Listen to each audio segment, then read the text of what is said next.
Bem-vindos a mais um programa Olhar de Líder, série de entrevistas da Agência Estado com os empresários que estão à frente dos principais negócios do Brasil. E o convidado de hoje é uma lenda do mercado imobiliário. Estou aqui com o seu Eli Horn, o fundador da Cyrela. A companhia surgiu em 1962 e abriu capital em bolsa em 2005. De lá para cá, ela se tornou a maior incorporadora do Brasil no segmento de médio e alto padrão, com valor de mercado hoje de 5 bilhões de reais. O seu Eli hoje ocupa a presidência do Conselho de Administração, enquanto os filhos tocam o dia a dia da empresa em regime de copresidência. Nos últimos anos, o seu Eli tem se dedicado mais à filantropia. Ele integra o movimento Bem Maior e foi, inclusive, o primeiro brasileiro a integrar o movimento The Giving Pledge, um grupo global que reúne bilionários doadores da própria fortuna, entre eles Bill Gates e Warren Buffett. Seu Eli, muito prazer em te receber aqui hoje. Bom ter o senhor com a gente. Obrigado. Seu Eli, o senhor já não está mais na presidência executiva da Cyrela há alguns anos, mas até um tempo atrás mantinha o hábito de ir bastante para a empresa no dia a dia. O senhor continua indo com frequência para a Cyrela? Eu, desde a pandemia, não saí, não fui no escritório. Eu vejo e faço tudo em casa pelo Zoom. Mas faço o meu trabalho de conselheiro, de conselho, não de executivo. Eu gosto de ver terrenos, gosto de ver plantões, isso é porque me interessa. Vejo plantões, vejo terrenos, vejo viabilidade, me interessa, então eu fico sabendo das coisas que me interessam, como acionista. Como que o senhor acompanha o dia a dia da empresa? Eu acompanho segunda-feira a reunião do Comitê de Terrenos. Não tenho voto, mas eu opino. Eu estou acompanhando as reuniões do Conselho. Eu fico vendo domingo plantões de terrenos, às vezes, então um pouco de tudo. O senhor acha que a pandemia mudou muito os seus hábitos e os hábitos das pessoas em geral? Meus hábitos mudou bastante, porque como eu tenho Parkinson, o Covid com Parkinson deixa sequelas. Então, para me cuidar, eu não saio de casa por mais que 2 anos. Digo para o estudar, não vou a lugar onde tem muita gente, não vou. Só vou no lugar que tem poucas pessoas. Isso é maneira de falar, quer dizer, o senhor não sai de casa mesmo, em ocasião nenhuma. Quando tem evento grande, não vou. Eu não sei se eu fui 2 vezes em 3 anos. Porque por laços familiares. O seu Eli, e falando ainda em pandemia, o senhor acredita que ela deixou mudanças importantes assim no perfil dos compradores de imóveis e principalmente assim no perfil dos imóveis que são procurados pelos compradores, em termos, por exemplo, de planta ou de localização? A pandemia fez 2 coisas acontecerem. Um, loteamento de luxo subiram de preço de maneira brutal, porque muita gente começou a procurar uma segunda residência fora de São Paulo. Ponto 2, os escritórios, por um momento, ficaram meio apreensivos que iam ter home office, mas aparentemente o home office não vai pegar. Então, vai voltar a ter procura de escritórios, como hoje na Faria Lima, não tem quase vacância. Ponto 3, os imóveis de luxo também subiram muito de preço.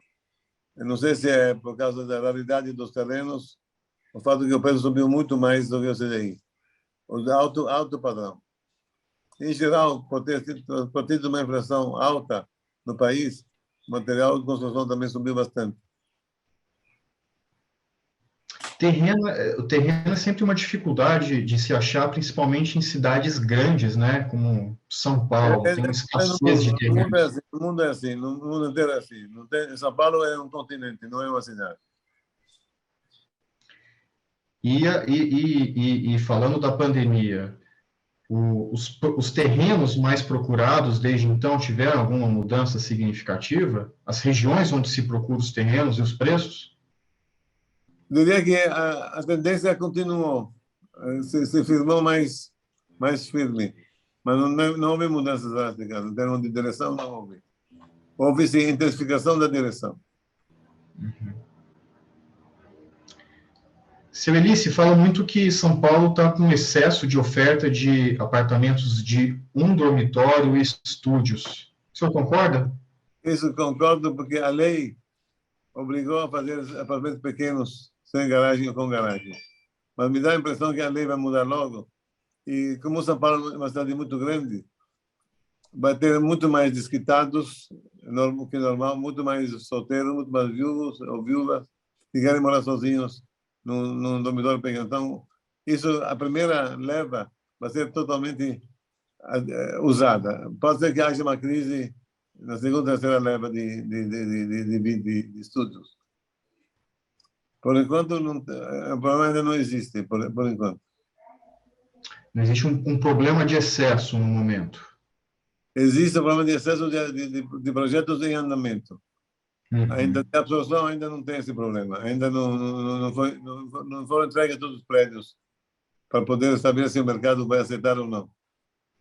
A Cyrela vai continuar fazendo projetos desse tipo ou Vai não? estar terminando todos os seus estudos de maneira satisfatória. Não entendi. Pode repetir? A gente diminui um pouco o lucro e vende atacado para evitar de ter detalhes ou varejo. Temos conseguido fazer isso, sim. Entendi. Sueli, uma outra coisa que se diz assim sobre mudança de comportamento no mercado imobiliário é que as gerações mais jovens já não teriam mais tanto o mesmo interesse em formar patrimônio ou em ter a casa própria como as gerações dos pais e dos avós. O senhor concorda com isso? Desconheço esse comentário. Que eu saiba, falta moradias populares principalmente. Então, essa observação tua nunca ouvi falar. É mesmo, nunca ouviu falar desse ponto de que os jovens preferem. Se ouve muito que os jovens eles priorizam hoje a experiência, a liberdade, a flexibilidade de ir e vir, do que amarrar o capital no imóvel próprio. Isso não é uma coisa que preocupa ou que muda o plano de negócio de vocês? Essa é uma tendência natural do ser humano, não é do Brasil, é do mundo inteiro. Então, o que vai e vem. Muda as fases, muda os ciclos, mas a natureza volta. Todo mundo precisa ter uma casa, um teto. Ninguém consegue dormir na rua, então não tem como. O imobiliário é uma necessidade tanto quanto comida. Então não tem como. Alguém vai ter que dormir em algum lugar. Não pode dormir na rua. E ao contrário, hoje as pessoas querem liberdade, não querem morar com muitas pessoas. Então, isso aumenta a vontade de comprar apartamento, ou para vender ou para alugar. Antigamente se vivia quatro num dormitório. Hoje, cada um vive num dormitório, uma pessoa. Então, o número de apartamentos a vender tem que aumentar para poder atender essa necessidade nova. E falando em alugar, seu Eli, isso me lembra que a Cyrela anunciou em 2020 uma parceria com o fundo canadense CPP e com a Greystar para trabalhar com apartamentos para locação e não só com a incorporação tradicional que vocês já faziam. Temos 4 ou 5 prédios nesse tipo de sociedade, com os canadenses, apartamentos para alugar. Estamos no caminho, estão subindo, ainda não ficaram prontos, mas logo ficam prontos. Na ocasião, vocês anunciaram um total ali de 10 projetos pensados para os 3 anos seguintes, que acabaria agora em 22, 23. Esse cronograma... Acho que são 5, não 10, acho. Agora, os canadenses, por sua vez, têm comprado sozinhos muitos prédios. Então, no total, dá mais do que 10. Mas uma parte nós somos sócios, uma parte nós não somos sócios. E esses projetos os primeiros projetos vão ficar prontos quando? Vou chutar, em 23, 24. Estou chutando, não me pega no detalhe. Uhum. Vocês, embora eles não tenham começado a operar ainda, esses prédios, vocês já têm um sentimento se essa parceria vai ser estendida, ou seja, se vão vir mais projetos pela frente, ou ainda é Essa cedo para dizer? parceria com os canadenses já tem 15 anos, está indo muito bem. Tem 15 ou previsão de 20 anos, 15 ou 20 anos, talvez. Uhum. Ou seja, virão mais projetos depois. É questão de Então, timing. esse projeto ou outros, é uma mistura de projetos.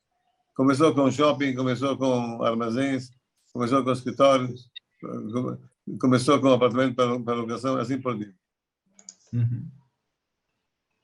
Sueli, a CETEL está olhando para algum outro tipo de diversificação na atuação nesse momento? Quer dizer, tem a locação residencial, que é o mais Nós novo, tem somos também a obrigados incorporação tradicional, alguma coisa mais para frente? somos obrigados a olhar fora. Então, estamos olhando, sim, várias coisas. O que, por exemplo? Tudo que você pode imaginar, loteamentos, armazéns, venda, escritórios, shopping. Estamos analisando muitas coisas ao mesmo tempo, porque é natural do nosso ramo. Uhum. Alguma coisa que esteja mais madura por vir? Como? Tem alguma dessas coisas que vocês estão olhando com uma decisão de negócio mais madura, alguma coisa que vocês estejam para anunciar logo? O armazém começou é algo concreto. O setor financeiro que nós abrimos é um setor concreto. Uhum. O setor escritórios está acontecendo. Uhum. O setor renda está acontecendo. Shopping, a CCP tem, a senhora não tem shopping, mas a CCP tem shopping. Uhum. Tá, Tem um braço o de mundo gestor de anda, recursos. o mundo anda, não tem parada. Ou você faz A, ou faz B, ou faz C, mas o mundo anda. E a gente tenta antecipar os mercados para saber quando avançar mais, quando pedalar menos. Uhum. É O senhor está... como um toureiro com um touro. Ele tem que ajustar a faixa para evitar que o toureiro entre nele. Que o touro entre nele. O senhor está animado com a economia brasileira? Eu estou animado um pouco e desanimado bastante, porque a política não nem sempre é aquilo que a gente gostaria de ter. Eu gostaria que fosse um país mais robusto, menos inflacionário, mais política linear, mais assistência aos necessitados, aos pobres, às pessoas mais fracas.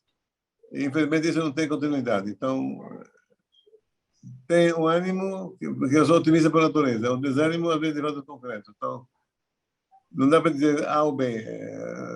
O homem varia de tendências o tempo inteiro. A economia não deixa a gente sossegado. Tá? Em vez de ter uma economia como nos países modernos, nos países avançados, tem uma política que continua no tempo. Aqui não, aqui muda. Entra novo presidente, muda todo mundo. Sai o presidente, muda tudo de novo. Isso quem paga o pato é o país. Quem paga o pato é a população. Quem paga o pato são todo o cidadão do país. Infelizmente. Porque precisaria ter um pouco mais de sequência nas políticas dos governos que vêm, que estão ao poder, de maneira mais, não inimiga, mas mais amiga. O governo muda, mas o país é o mesmo. Então, não pode mudar tudo toda vez. Isso é péssimo. Custa caro, não há produção, tudo custa muito mais caro. É como se você tem uma empresa e cada 4 anos tem um novo presidente e muda totalmente o que o outro fez. Isso é uma destruição de valores terrível. É muito triste. Agora, se ele sai, governo Bolsonaro, entra governo Lula, são equipes e propostas bem diferentes. Não falo nome, falo ideia. Sim, eu entendo. A gente pode dizer em outros termos. Sai uma ideia, entra uma outra ideia agora. Para o mercado imobiliário, o senhor vê o que o senhor vê que pode vir de mudança relevante para o mercado imobiliário, para quem investe em imóveis? Toda mudança é uma mudança surpresa, afeta um pouco o mercado imobiliário. O mercado imobiliário tem tem que ter uma política linear e sólida para poder investir a longo prazo, porque o imóvel é algo a longuíssimo prazo. Quando tem mudanças políticas, o mercado para. Como agora, o mercado vai indo muito bem até junho, julho, agosto, e parou uma boa porcentagem de julho para cá. Eu diria que se vende pelo menos um terço a menos, que é muito. Pelo menos um terço a menos, pelo menos. Essa é uma pergunta, inclusive, que eu gostaria de fazer para o senhor sobre como foram as vendas nesse fim de ano. Teve o calendário, né, mais atribulado, com Copa do Mundo, emendando com as festas de fim de ano, eleições, o ano começou, grande. o ano terminou em novembro, não, em 15 de novembro. Então, as vendas no todo do ano foram boas. No ano inteiro, temos bons resultados, mas não por causa de dezembro, por causa do começo do ano até, como eu falei, até o terceiro trimestre. Tivemos bons resultados, boas vendas, tanto estoque como lançamentos. Mas agora, as coisas estão um pouco paradas. O movimento nos estandes diminuiu nessas últimas semanas? É natural, é natural. Ele cessa totalmente, em 15 de 12, quase tudo cessa. O que está pesando seria o quê? É incerteza sobre rumos do país nesse momento? Eu diria que sim, acho que a incerteza afetou muito as vendas. Na dúvida, ninguém compra. Ou na dúvida, um pouco se aventura. Isso vai mudar logo? Espero. Não sabemos ainda, né? Não sabemos como vai se definir o novo governo. Se for pro empresa, pro negócio, vai dar certo. Se for contra, vai dar problema. Agora, eu repito, estamos aqui faz 50 e 60 anos. Já vimos altos e baixos. Estamos acostumados a apanhar e a sorrir. Faz parte do negócio, não tem como evitar. Exato. E imagino que tem justamente esse desafio para a Cyrela, assim como para as outras empresas, porque o fim de ano é justamente aquele momento em que se planeja o ano seguinte. E é um momento complicado. Não se planeja bem no fim do ano. Se planeja, no primeiro semestre se planeja o ano que vem, não é de última hora. Claro. Para você comprar um terreno, aprovar projeto leva 2 a 3 anos. Então, não é algo de hoje para amanhã, é algo no tempo. Agora, há uma informação positiva. No tempo, ao longo do tempo, mesmo com mudanças, dá certo. Mas aí tem que esperar os ciclos altos e ciclos baixos. No tempo. Uhum. E como a Cyrela vai entrar em 2023 em termos de plano para lançamentos em 2023? Lança mais, lança menos, mantém cautela, mas era mais no começo? Você lança quando você vende. Então, se você não vender, você não lança. Então, a gente lança um plano. Deu certo, faz outro. Deu certo, faz outro. Se um não vender, a gente para. Pô. Não podemos aumentar muito o estoque. O estoque custa caro. Se ela está muito estocada nesse momento? Não. O que tem de, o senhor diria assim, se fosse para a gente listar o que tem de vento a favor do mercado imobiliário e vento contrário, o que dá para falar?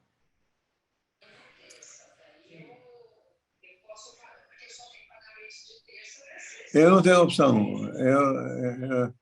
Um consultor de longo prazo não tem opção, não pode parar as obras no caminho. Então, é uma sequência de longo prazo. Não posso pensar em 2 meses quando o ciclo é 4 ou 5 anos. Eu sou otimista, como eu falei faz pouco. A longo prazo, no long play, eu sou otimista. No fim dá certo. Mas tem que poder ter fôlego para aguentar o fim. O fim de cada ciclo. Eu diria que em 50 anos, 60 anos, tivemos muitos governos diferentes, muitos governos bons, muitos governos ruins. No todo dá certo, mas no todo. Não pode pegar uma época determinada, tem que pegar todas as épocas dos últimos 60 anos. E que balanço se faz desses últimos anos todos? Como? Qual é o balanço que dá para fazer sobre o Brasil, então, nesses últimos anos? Vocês que começaram na Cyrela há tanto tempo e chegaram até aqui, viveram tanta coisa de Brasil. Esperamos ter chegado a esse momento, esperamos que daqui a 50 anos estejamos também vivos.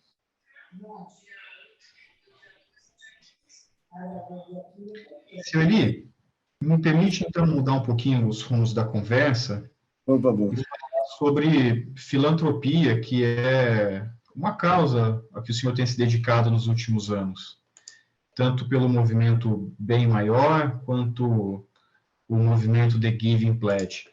Uma das coisas... Liberta também, não esqueça Liberta. Qual? Movimento Liberta. Sim, sim.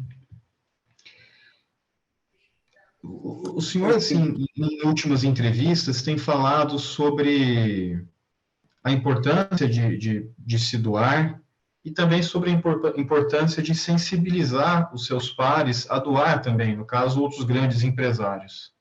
Isso tem dado resultado? Tem dado. Bem Maior é um órgão social que tem 10, 12 sócios empresários fortes, cuja meta é baixar, reduzir, ou seja, desculpe, multiplicar por 2 o PIB social brasileiro, que era 0,2, queremos para 0,4. Então, nós temos hoje, projetos ajudamos mais ou menos 200 projetos no Brasil, 200 projetos, em todos os sentidos, para poder aumentar o nível da população, conscientizar a população e a dar mais e a saber receber também. Então, está indo muito bem. Tivemos ontem um conselho do Bem Maior, se não me engano, 20 milhões da população brasileira já está sabendo o que é Bem Maior. Assistimos milhares de projetos, milhares de pedidos, milhares de... Fizemos filmes com Luciano Huck, na Domingão da Globo, onde se fala do bem, fazer o bem faz bem. E o Liberta é um órgão social cuja meta é defender as meninas abusadas no Brasil, menores de 14 anos. E também temos conseguido ter bastante espaço publicitário, bastante espaço visual. Eu acho que está indo bem também. O senhor acredita que tem avançado nesse gesto de sensibilizar outros empresários? O senhor acredita que a classe empresarial já está mais apta a doar? Temos avançado, sim. Não tanto quanto a gente queria, mas temos avançado, sim. Como eu falei, o Bem Maior tem 10 empresários de peso, e conseguiu doar quase 100 milhões de reais nos últimos anos. Que é um número bastante grande, mais do que o dinheiro, conseguiu regimentar muitas pessoas para fazer a mesma coisa. Uhum. O social do Brasil está ficando moda. E ajudar as meninas estupradas também tem tido bastante sucesso, bastante ajuda, inclusive de órgãos internacionais. Como se organiza isso tudo, seu Eli? Uns anos atrás, o senhor também falou sobre a intenção de doar a maior parte da sua fortuna. Continua. Continua. E como se faz isso, né? Como é que se estrutura esse processo? Como é que se distribui esse... Se você tem 100 reais, você deixa 60 para ser doado a obras que você acha melhor, as melhores obras que você acha que existe. E 40% fica para a família. Uhum. Agora, nos Estados Unidos, eles chegam até 90% de doação, até 95% de doação para a filantropia. Nós aqui somos anãozinhos pequenos. Uhum. No Brasil, muito pequeno nos Estados Americanos, muito pequeno. Agora, por que filantropia? Porque filantropia é uma causa que justifica o valor do dinheiro. Porque se você ganha dinheiro, você não faz uso social, o dinheiro passa a ser sem gosto. E tem muito mais gosto quando você ajuda pessoas a comerem, a beberem, a se tratar de saúde. Dá muito mais valor, mais gosto ao dinheiro. E dá vontade de trabalhar mais para ganhar mais e dar mais. É muito bom, não tem contraindicação. É bom nesse mundo, é bom no outro mundo, é bom em todos os mundos. Seria bom que você também, como jornalista, falasse do bem o mais que você puder para que mais pessoas te sigam, teus amigos e teus leitores.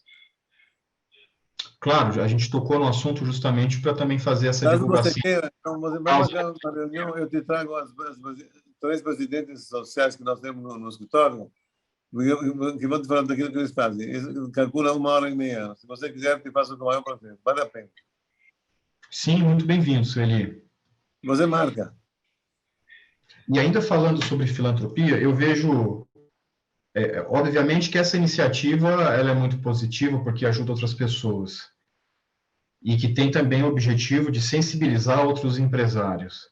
Mas isso poderia dar um passo além? O senhor, por exemplo, é a favor de se aumentar a taxação de grandes fortunas para que o Estado possa fazer isso de forma organizada e que isso não fique apenas... O Estado, infelizmente, não vai fazer. O Estado não faz. O Estado grande não é eficiente. Você sabe disso.